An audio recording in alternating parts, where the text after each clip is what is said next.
Hey, welcome to Chase Oaks. I'm Matt Brandenburg. And I'm Julissa Estrada, and we are so glad you've joined us this weekend. Yes, and regardless of where you're watching from, we would love to connect with you. So if you're in any way part of our online community, text anywhere to 58578 and we'll reach out to you later this week. And if you want to learn more about what we're doing at Chase Oaks Anywhere, look us up on the web, chaseoaksanywhere.org. Yes, so we are coming at you from the Local Good Center. And Julissa, you're the Local Good Director. You just had the grand opening this past weekend. It looks like you've already got a ton going on. Yeah, it was an exciting weekend, and we are so happy to be at our new space at 2201 K Avenue. And we look forward to serving our community with programs in education such as ESL, citizenship, advocacy, so helping those aging out of foster care, families currently fostering, and job readiness, so like resumes, jobs, and of course, wellness. Yes, and I've heard wellness come up several times. From what I understand, you have a fully stocked pantry for the community and a wellness director. Yeah, so meet Emily. She's right behind us chopping up some veggies that came right out of our pantry. And the goal with our wellness initiative is to provide access to healthy food for the community and families, and to teach them how to cook and make the food taste delicious while still being nutritious. Awesome. Well, I can't wait to see the impact that you all have on the community in the next several months. And just know, for you guys watching, this is all because of your generosity. So you made this happen with your giving through the Here for Good initiative. So thank you so much. Yeah, and if you want to continue to give, we make it real simple. Go on our website, or you can give right through our app. All right, well, we're about to hand it over to Jeff. He's going to be continuing our series Game Changer, and this week he's talking about money. But before he does, we have a special song about money from the band.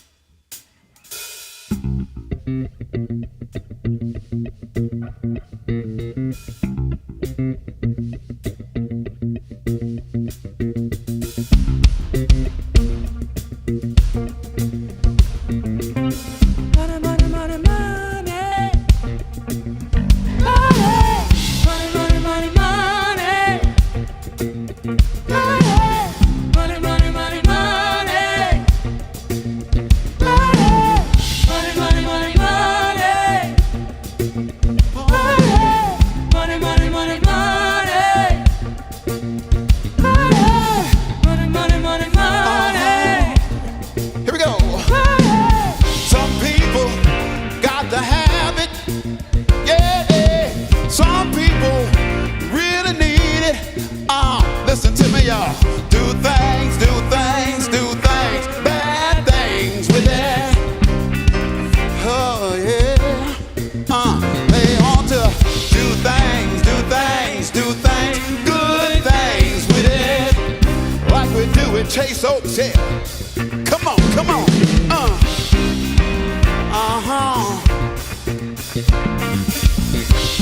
Woo.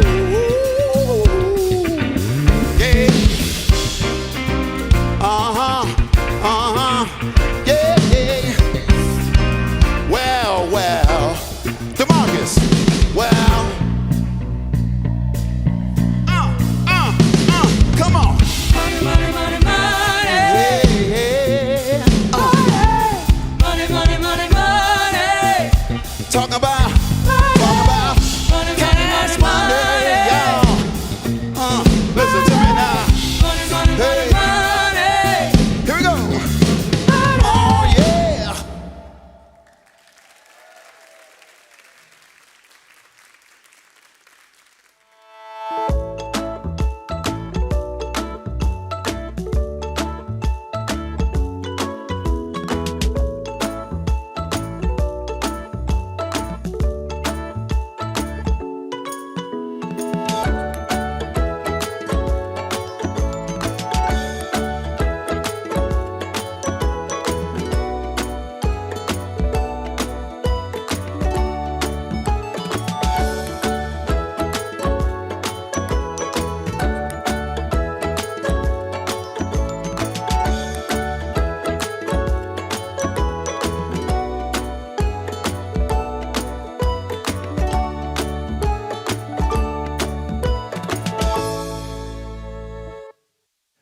right, hello everybody.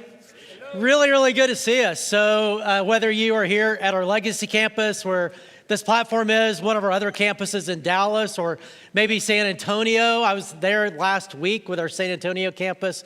So cool. Please continue just to pray for all of our campuses, but that one as it reaches a whole new city for us. And if you know people in that area, let them know about it. And of course, most of you listening right now or watching online, wherever you are.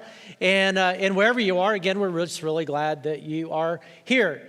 And today, we're talking about a topic, you just heard about it. It's great to have a great bass player, right? And especially for that song, as we are talking about money, and which is not always the easiest topic to talk about, but one of the most important topics to talk about and to get right. It really is an area of life that pervades all of it. That's why Jesus talked more about that topic than any other single topic. 1 out of every 10 verses that are him speaking, he was talking about money.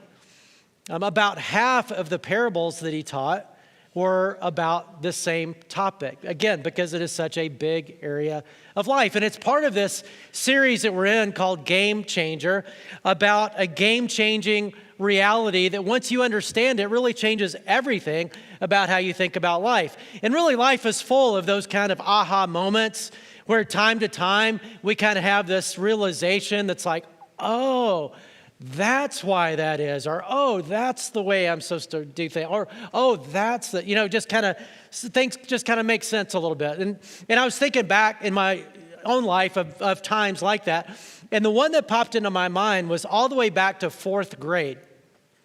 Because I remember in 4th grade, girls started going crazy.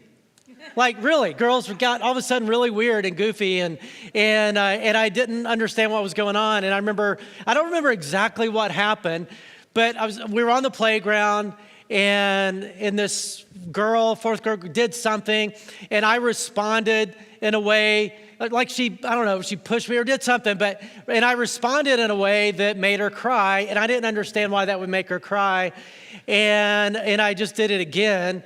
And a friend of mine, it's just one of these things you remember, a friend of mine named Louise, does that sound like a good Alabama name?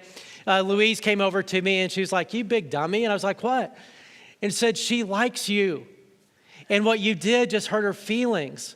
And as a 4th grade boy, I was like, likes me? I mean, why wouldn't she I like her too. Like, what are you talking about? It took me about a year in 5th grade to think, oh, that's what liking people means. Because I started liking girls that same, it's like, oh, that's it. But it's just one of those times you remember and you think, oh, wow, that's the way the world is, or that's the way the world works. That's a big realization, like romance and romantic feelings and all that kind of stuff. But what we're talking about in this series, even more pervasive, even more significant. Because what we're talking about in the Game Changer series, this game-changing realization, is the basic idea that your life is not your own. You're not an owner of all that you have, but a manager of it. That's not just true of money, that's true of everything. And once we realize that everything I have is what Christians call a stewardship from God, meaning our time, our gifts and abilities, our influence that we have at work, our relationships, our resources, our possessions, everything we have is not ours, it's God's. And he gives that to us, not just to bury, as we talked about last week. Ryan did such a great job introducing the series. If you missed it, go back and watch it. Not just to bury it, not just to spend it, not just to let it fly away, but to be intentional with everything we've been given because it's ours to invest, because it's not ours, it's God. And one day, God will call on his account. For those of us who know Jesus, we'll be rewarded for all eternity or not based on what we've done with what we have. And so this really is a big part of life to get right. And that's true certainly of our financial resources and of our money. Once we realize it's not our money, it's his. Given not just to bury, not just to let it fly, not just to be loose with, but to be intentional with. And I remember when I was in college, that was another aha moment as it related to this part of life, of money, and not just being loose with money, but it was my second or third year of college. I spent the summer in Wheaton, Illinois, at Wheaton College, doing a study program on theological issues in Eastern Europe, because I had spent time in Eastern Europe already. Communism was the deal there then. It was before the Iron Curtain fell. And I was planning to go back and be part of, maybe be a missionary there, do different things. So I was taking this course with somebody who I'd never met, but was a hero of mine. His name was Joseph Sohn, who was one of the key leaders in that era of communism. He had been deported because of his faith from the country. Before that, he had been imprisoned many times for his faith. Romania was a high persecution country. He'd been beaten for his faith. He'd been tortured. All kinds of things had happened to him. So he was a hero of mine, right? So I had the opportunity to take him to lunch. We went to this diner and had a great time. He's a very serious guy. And at the end of the dinner, or at the end of the lunch, I paid with cash. And they gave me change, including a couple pennies. And I dropped one of the pennies, so it was like all these booths. So I dropped one of the pennies, it went under our booth and rolled under the booth in front of us. It was full of people under their feet. And I remember saying, oh, well, so much for that penny. And he looked at me, put his finger like that, and he said, God will hold you accountable for every single penny. And I was like, whoa.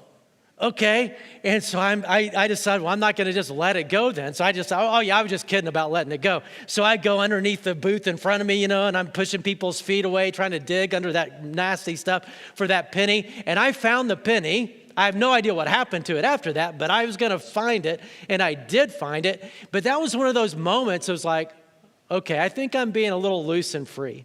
Now, looking back, I would say Brother Joseph was a little bit uptight. I don't think we have to be that uptight about it. But for me, it is just so easy to be loose with money. It's so easy just to kind of let it fly. And that's why it's so easy to get in money trouble, because we don't really manage it. We just kind of let it fly.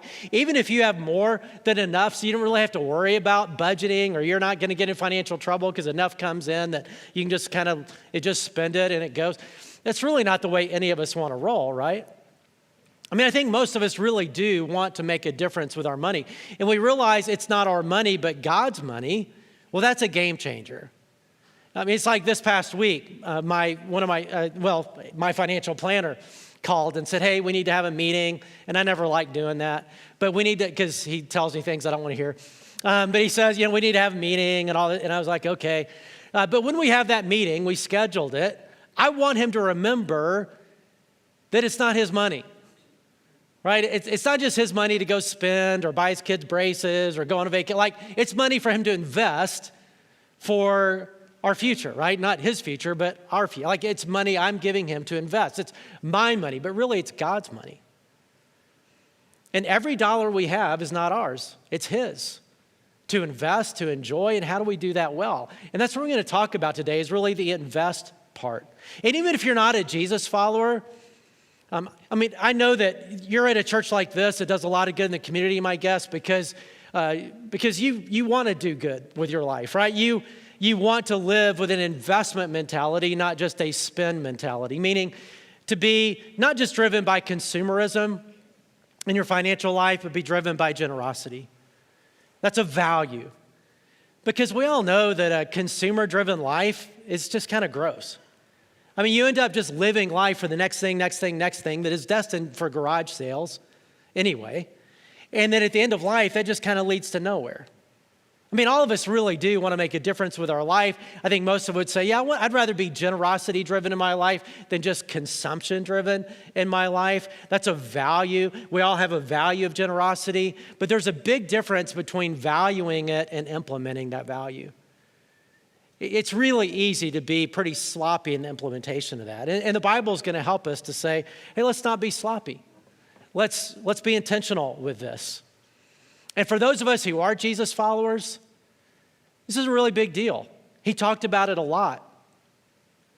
And it's one of those areas that if we're going to follow Jesus, then we're going to obey him in this area of life. We're going to honor him in this area of life.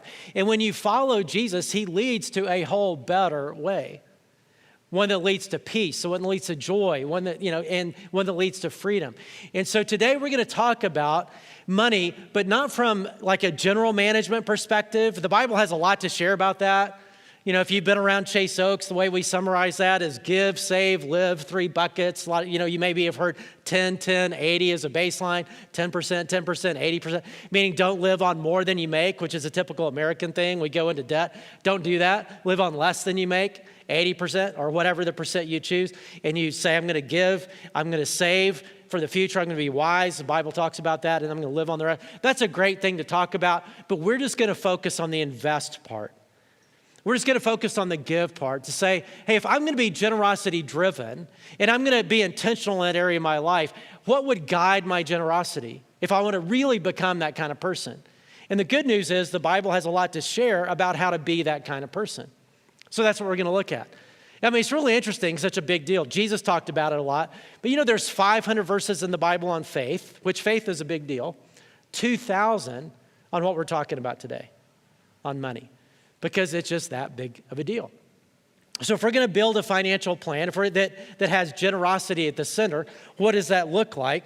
Well, there's a bunch of passages, 2,000 of them, but we're going to start with one. And that's 1 Corinthians 16. And what we're going to see is 3 P's that kind of guide an approach. 1 Corinthians 16:1 says, now about the collection for God's people, this is Paul talking to the church, just like our church. Do what I told the Galatian churches to do. On the first day of every week, each one of you should set aside a sum of money in keeping with his income. 3 P's. Planned, we're going to see, percentage or priority and percentage. Planned, priority, percentage. So the first part is planned. He says on the first day of every week. Now that's when they gathered for church. We still do that. We have Friday night services and Saturday night services, campuses. But we also have Sundays. So they gathered on Sunday. They gathered the first day of every week. So he's talking about the gathering.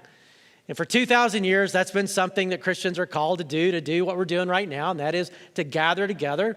And so he says, when you come to the gathering, you come prepared to give. Come with generosity in mind, meaning have a plan. It's not just haphazard.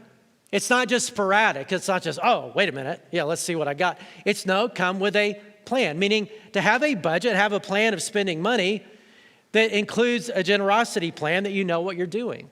It's not just sporadic. Now, sporadic giving is a good thing. There's nothing wrong with that. And in fact, Americans are really, really good at spontaneous generosity. And I mean, better than most other countries in the world. And we're known for that. And it's really cool.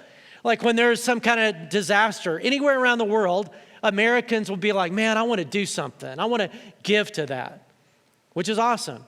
Or we watch, you ever watch TV, especially late at night, it seems like, and you see those dogs that are cold and chained up and they're shivering and it goes on and on. And I always wonder, like, who's filming this so long? Like, help the dog. Like, why are you just filming it? Like, just unchain the dog.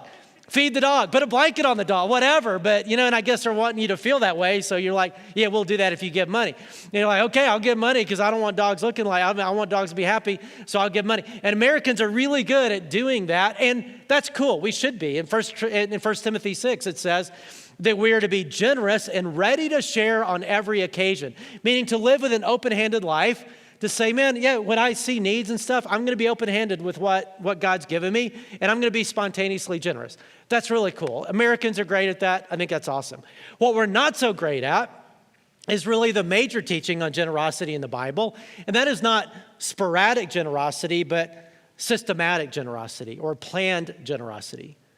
To say, hey, I actually have a plan for how I am investing God's resources in his work in the world, because that's what he's asked me to do.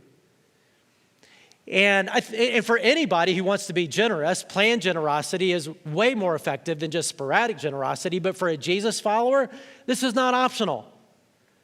I mean, if we really are going to follow Jesus, it means I'm going to follow Jesus in every area of my life, including the financial area of my life. And which means if you're a follower of Jesus and you really are following Jesus in this area of life, you'll be able to answer the question, what is your generosity plan for how you are investing in God's work in the world through his church? What's your plan? What does that look like? And you and I should be able to answer that question. And we will be able to answer that question if we're following Jesus in that area of life. Now, you don't have to follow Jesus in that area of life. I'll still love you. God will love you. Your mom will love you. But if you're following Jesus, That's just one of those things. Say, I want to honor God with all my life. I want to follow him in all my life. And when we do that, it is better. He always leads to a better way. So it's a first part of a generosity system is, hey, it's planned. It's not just sporadic. Not only is it planned, it's also priority, meaning as we think about managing God's money, not just spending God's money, not just letting it fly, it's otherwise known as a budget, we say, okay, giving is part of that. But the priority part is, according to the New Testament, Old Testament and New Testament, it should be the priority of our budget. Like it should drive our financial life. Not just sort of be at the end of our financial life if we have something left over, but actually the first of our financial life. That's why he says on the first day of every week, it's not just, hey, wait till the end of the week, see what you have left over. And throughout the Old and New Testament, that's one of the most significant refrains that's repeated over and over again, that if you want to honor God financially with this area of life, you give from the top, not from the end. It's the first line item in a budget. It's not, hey, if I have something left over, I'll do that. So for example, there's a lot of verses like this, but Proverbs 3 says, honor the Lord with your wealth, with the first fruits of all your crops, then your barns will be filled to overflowing, and your vats will brim over with new wine. As we're going to see in several different passages, God responds to generosity, but the kind of response that, or the kind of generosity he responds to is honoring the Lord. How? By giving off the first fruits. Now, this was a farming culture. You and I, most of you are not farmers, but they were a farming culture, right? So they would, in the harvest, that's when they would get a lot of their resources, a lot of their money. And he says, hey, rather than just taking the first fruits and cashing it in, take the first fruits and give it to God. Meaning it's the first of a budget, the first line out of a budget, what leads our budget, not kind of the leftovers. Malachi 3 talks about that too. It says, will a man rob God? Yet you rob me. Meaning, do you really have the guts to rob God? If you're going to rob somebody, that's probably not the one to rob. Because he knows, right? And why would you? But you ask, how do we rob you? In tithes and offerings. You were under a curse, he tells the nation at the time, the whole nation of you, because you are robbing me. Meaning, I've given you money to invest for my purposes, just like meeting with my financial planner, right? If he just spends it on other stuff, I'm like, hey, you can't do that. That's fraud.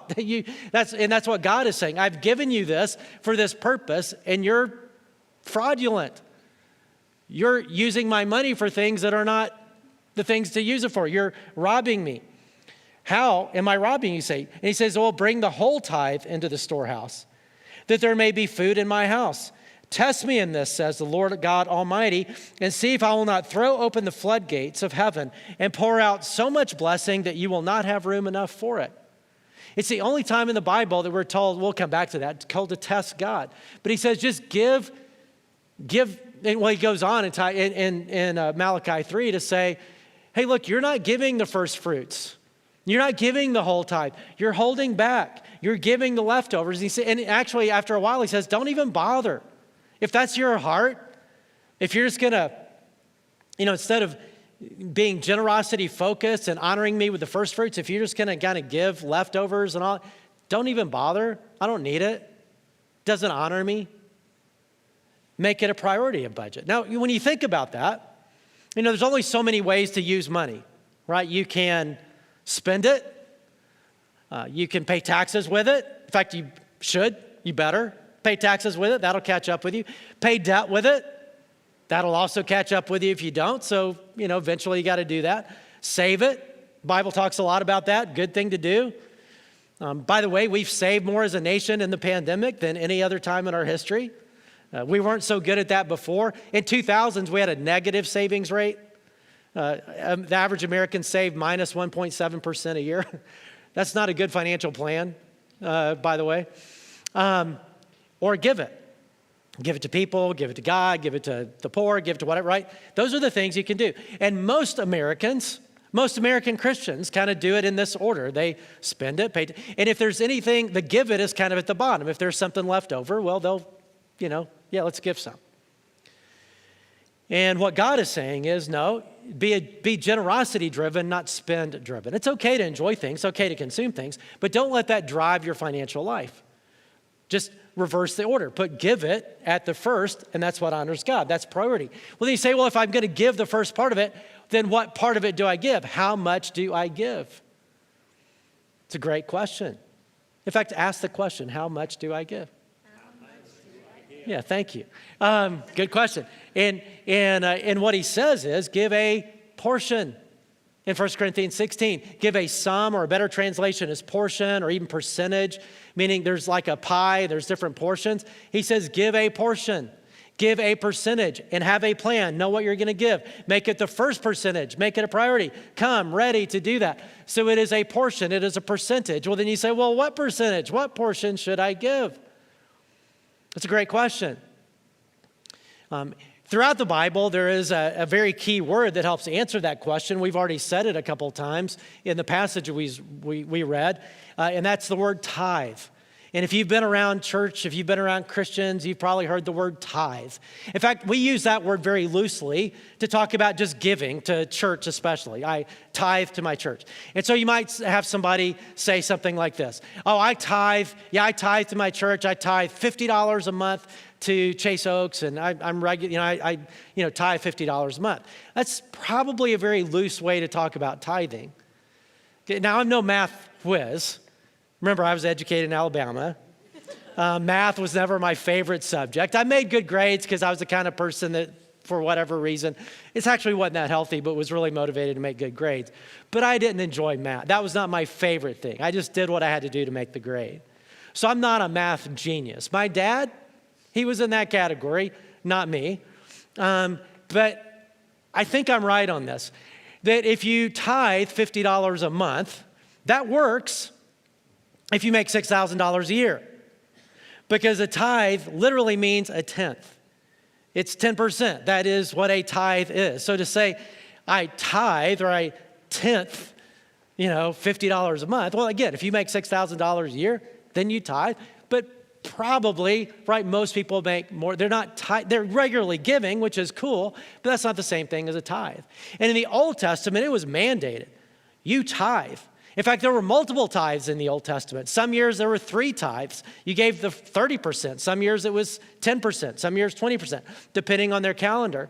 But it was mandated you tithe. Other forms of generosity in the Old Testament were there too. Corners of the field to leave and all this other stuff. It was the Old Testament Israel, God's people in the Old Testament, is the most radically generous culture in history if people did what God wanted.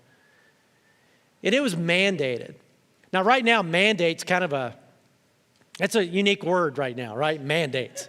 People get nervous already talking about mandates and should you have mandates or not. And I don't care what you think about mandates. I love you whether you think we should have certain kind of mandates or not have certain kind of mandates. I love you. Jesus loves you. Like I said, your mother loves you. I'm all good. I'm not talking about that kind of mandate.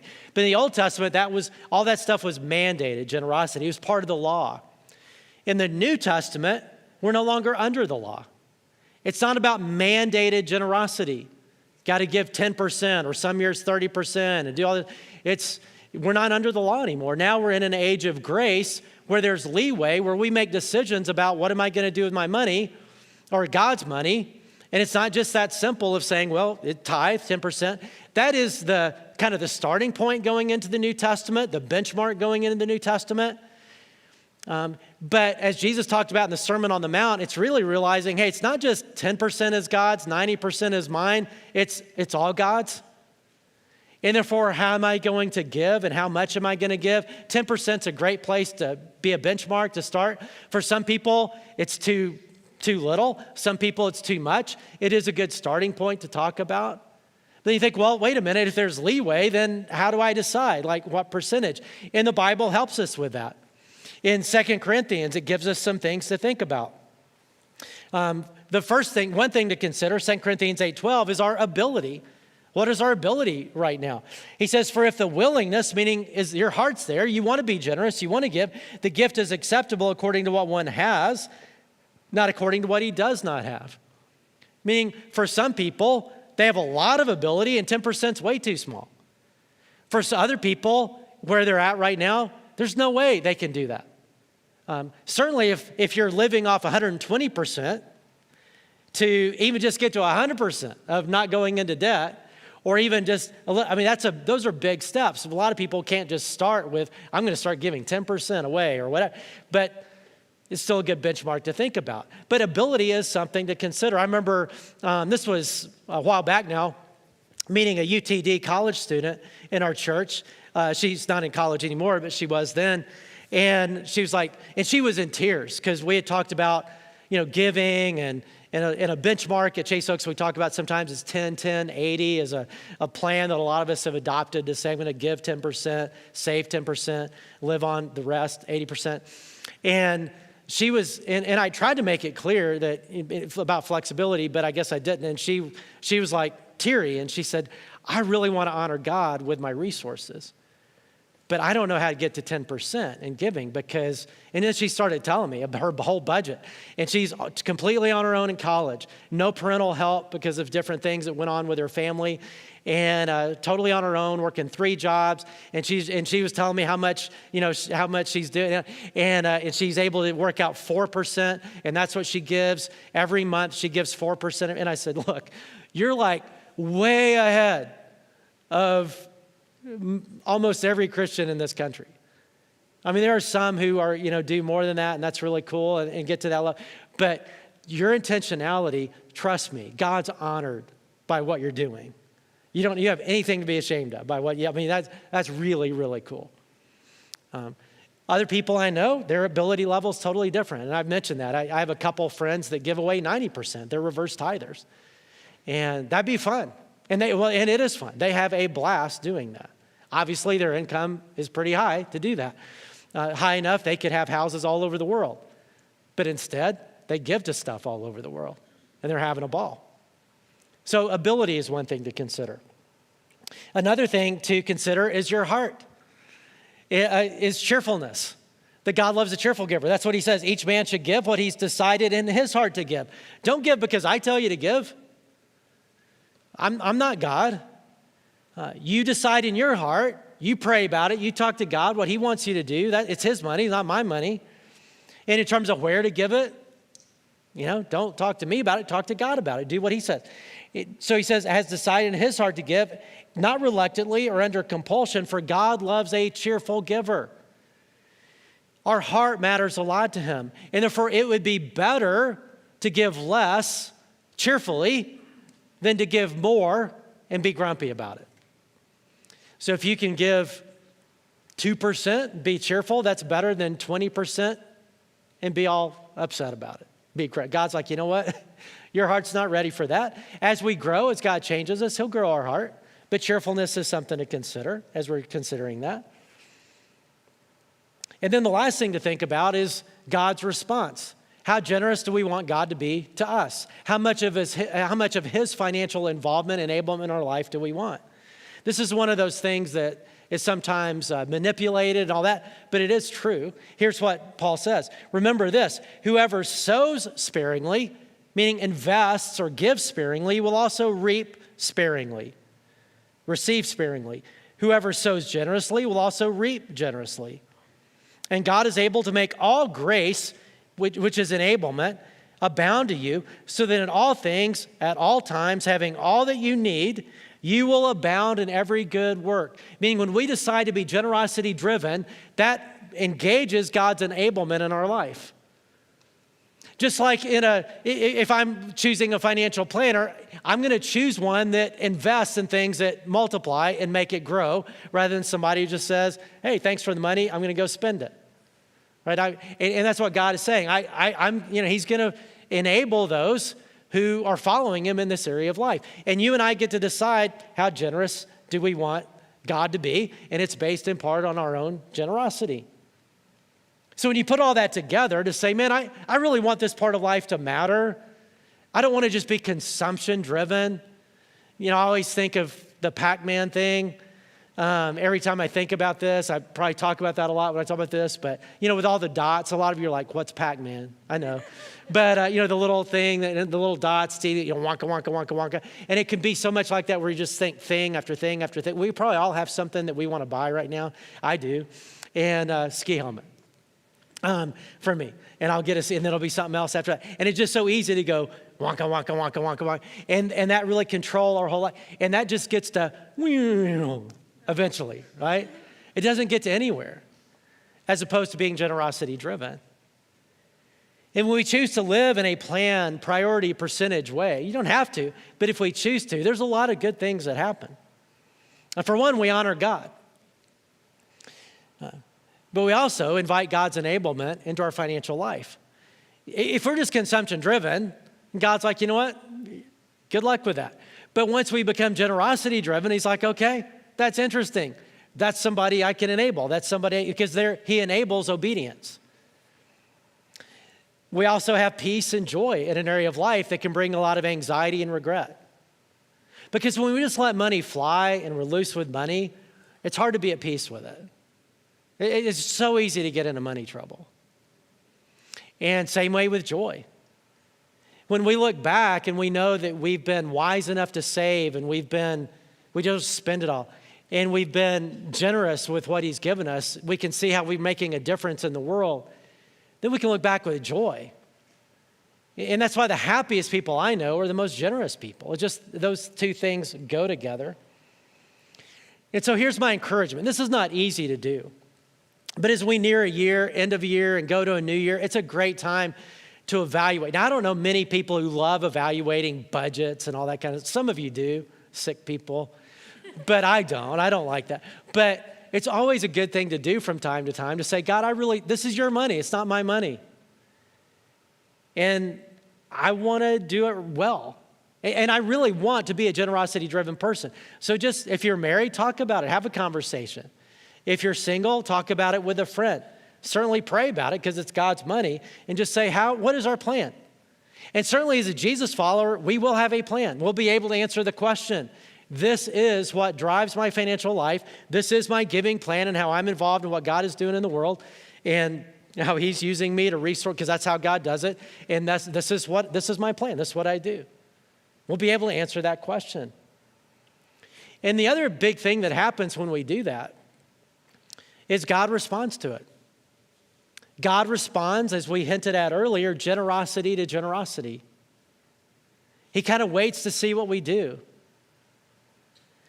That's why in Malachi 3, we read earlier, he says, bring the whole tithe into the storehouse, that there may be food in my house. Test me in this, says the Lord Almighty, and see if I will not throw open the floodgates of heaven, pour out so much blessing, you will not have room enough for it.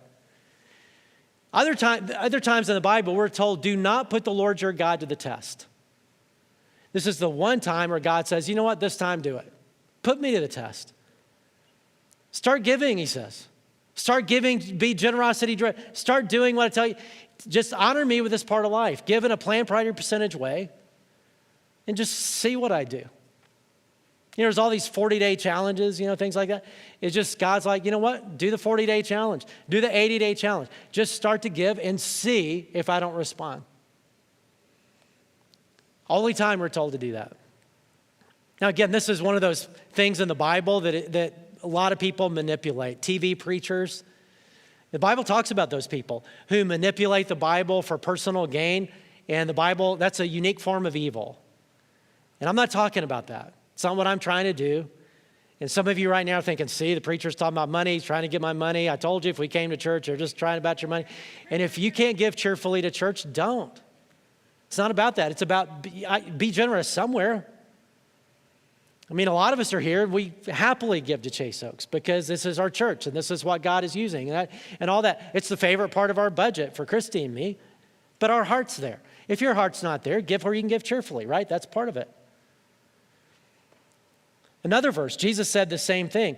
Give, and it will be given to you by God. A good measure, pressed down, shaken together, and running over will be poured into your lap. For with the measure you use, measure of generosity you use, it will be measured to you. Now, everybody listening to Jesus would know what he's talking about because at least every week, a lot of times every day, they would go to the market and they would get grain so that they could make bread. And you would take a measure and you would take a basket and you would pay by the measure. And so you would go to whoever was selling grain for your bread and you would give them the measure. And most people would just kind of dip it in there and then pour it into your basket. But a really generous, conscientious seller would not do that. They would shake it and tamp it down, right, to get the air out, and then they would put more in, and they would keep doing that over and over again. I'm going to make a big mess on the stage. That's my job. And then, and that's a lot more, right? That's about 20% more. And he'd be like, oh man, thank you. But he's saying, no, God will do that. But he'll do more than that because God's more generous than we are, that he won't just tamp it down, but God will make it overflow. And he'll make it overflow so much that he'll drop it in your lap, which sounds like a bad thing. Like, stop, don't put it in my lap. What he's talking about is they wore tunics. Like they wore an outer thing like this. So if you picture my shirt as that, it was like an everyday toga party back then. How fun was life 2,000 years ago?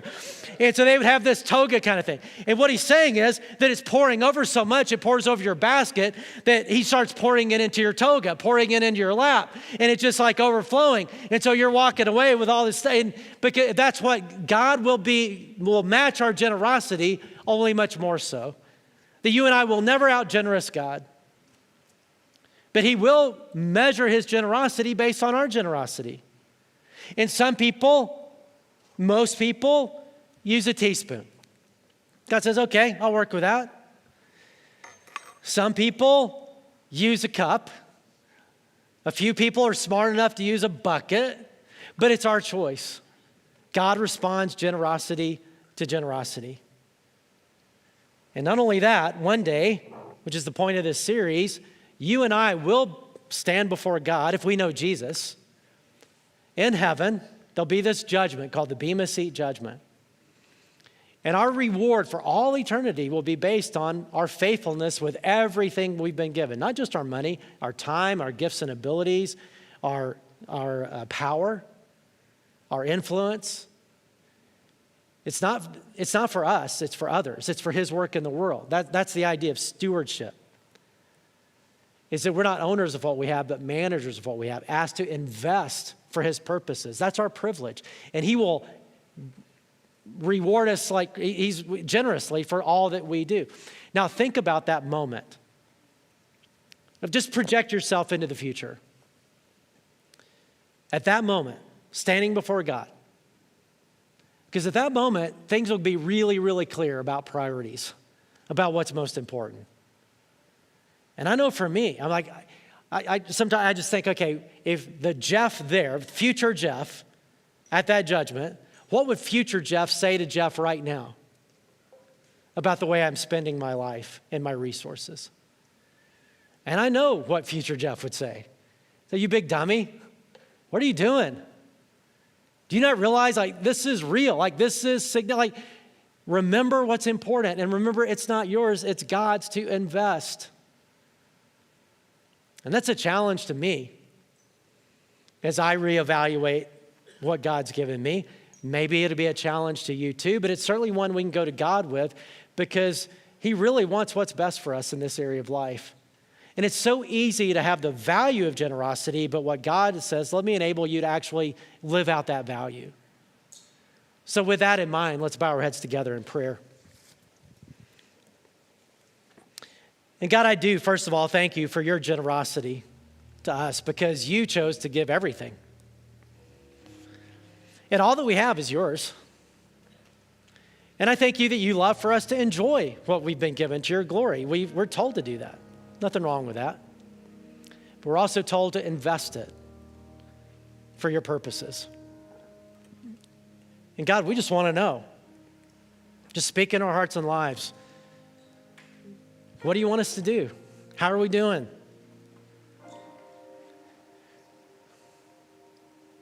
And what would it look like for us to give in a more intentional way, to invest in your kingdom in a much more intentional way? The resources that you've given in a planned, priority, percentage way. And God, I pray right now too for those who are just struggling, who need your provision. God, I pray that you would provide.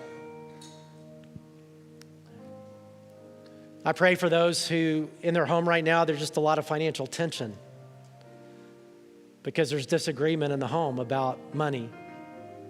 And God, I pray that you'd bring the ability to communicate, the ability to understand each other, ability to love each other, move to a healthier place. And I pray for all of us that you just help us to be good stewards of what you've given us to invest. In Jesus' name, amen. So for those of you at home and those of you here at a physical location, we're going to sing worship songs to God. And this area of life is one, we're talking about financial giving, is really a worship thing too. Because what God does is he kind of gives us our resources, gives us the resources we have. And he just kind of sits back and watches what we do. And that's why he takes it personally in the Bible, because it really shows where our heart really is at. Because it's easy to say, oh, God, my heart's all about you. And but this area of life is one that says, no, that really tells us where our heart is, tells God where our heart is. And God is the one who grows our heart.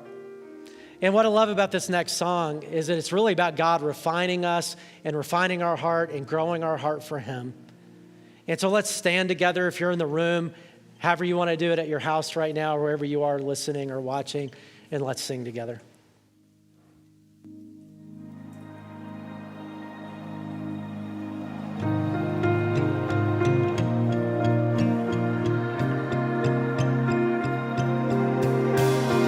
You see what's hidden under the surface. You see the beauty under the tarnish. You will find in fire what you call gold. You will find in fire what you can mold. Fire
One thing I love about the God that we serve, that I serve, is because of God's goodness and faithfulness in my past, I get to celebrate today, and that's true, but I also get to celebrate the things that He hasn't even done yet. But because of His goodness, I get to celebrate today those things. So my challenge for you as we sing this next song is, what is that thing that maybe you're holding on to that you need to just hand over to Him, because we get to celebrate His victory. So let's continue to sing.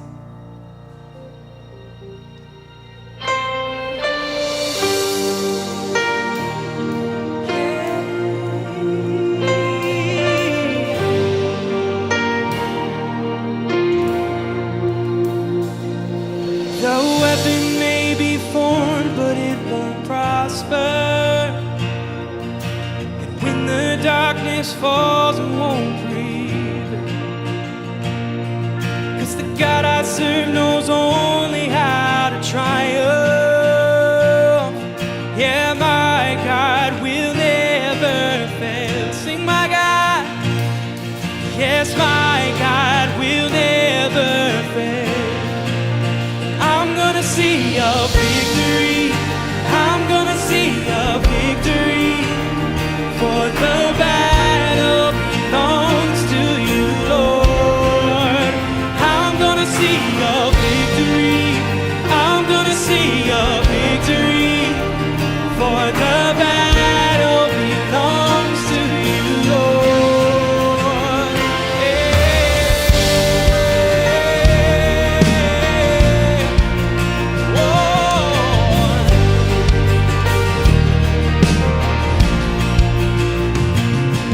There's power in the mighty name of Jesus. Every war He wages, He will win.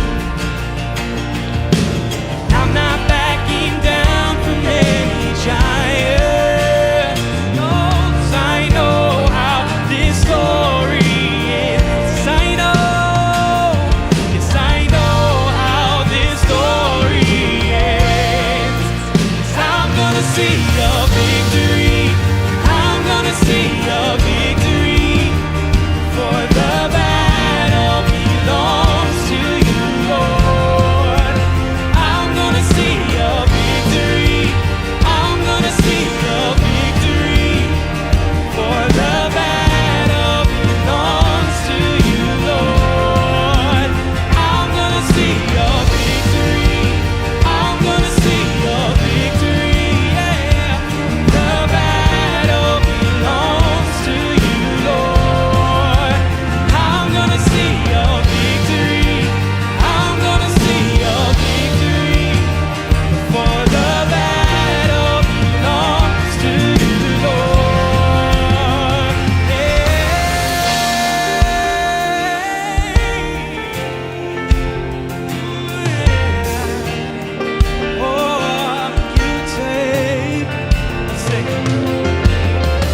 You take what the enemy meant for evil, and you turn it for good. You turn it for good. Yeah, you take what the enemy meant for evil, and you turn it for good. You turn it for good. Sing, you take it. You take what the enemy meant for evil, and you turn it for good. Yes, you turn it for good.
Hey, thank you for joining us for worship this week. And again, if you want to get plugged in, just text anywhere to 58578 and we'll reach out to you. Yeah, and don't forget to follow us on social media, Local Good Center, and follow all the fun things we're doing and how you can be a part of it. We'll see you next week. Bye-bye.